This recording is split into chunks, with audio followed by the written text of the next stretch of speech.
मुस्लिम leader जो है दल्लाला हो गए पूरे। कोई जाके चीफ मिनिस्टर की आंख में आंख डाल के बात कर रहा, क्या ये वही पीवी नरसिम्हा राव का चेला है क्या? इन्हें बताइए रेवंत रेड्डी।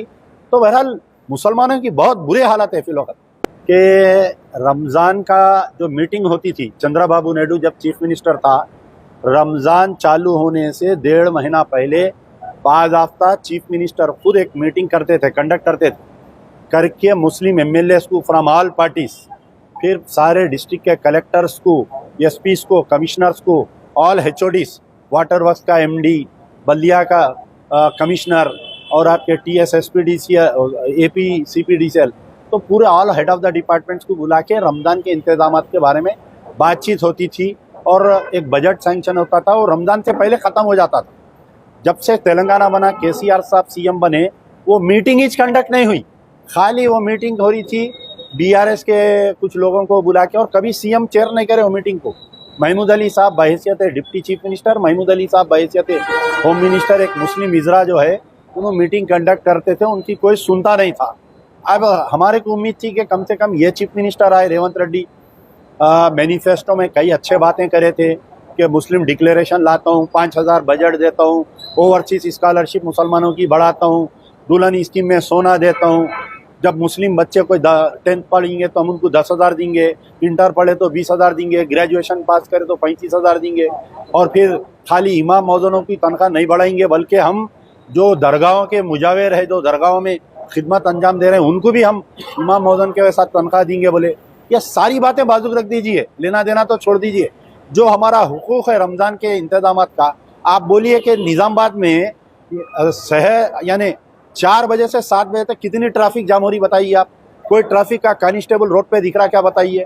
नए कमिश्नर साहब आए, कभी एक मरतबा निकल के उन्होंने, नए जो कमिश्नर है, कभी एक मरतबा निकल के उन्होंने मुस्लिम एरियाओं का दौरा करे क्या बताइए? क्या एयर कंडीशन में बैठ के ठंडी हवा खाने की सरकार उनको तनख्वाह दे रही क्या बताइए आप? क्या कलेक्टर निज़ामाबाद निकल के कोई मसाजिद का, कोई ईदगाह का दौरा करे क्या बताइए?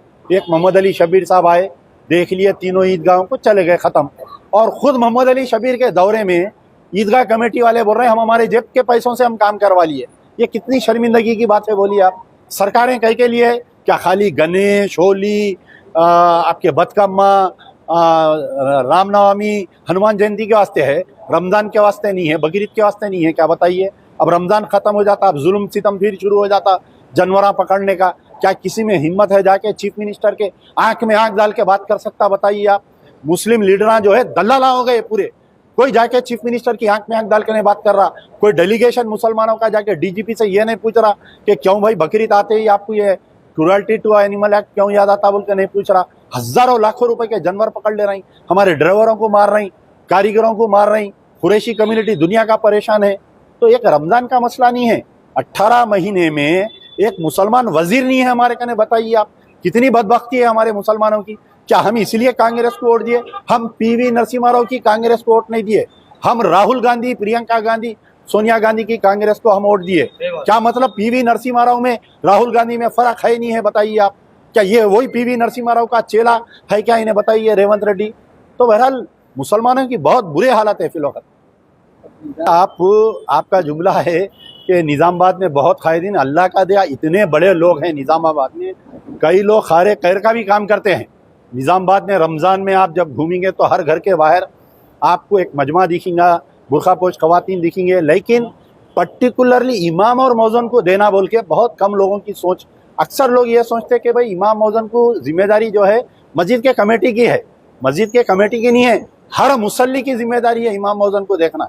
जब भी नमाज़ पढ़ने जाएंगे उसका दुख और सुख सुनिए, उसकी मदद करिए।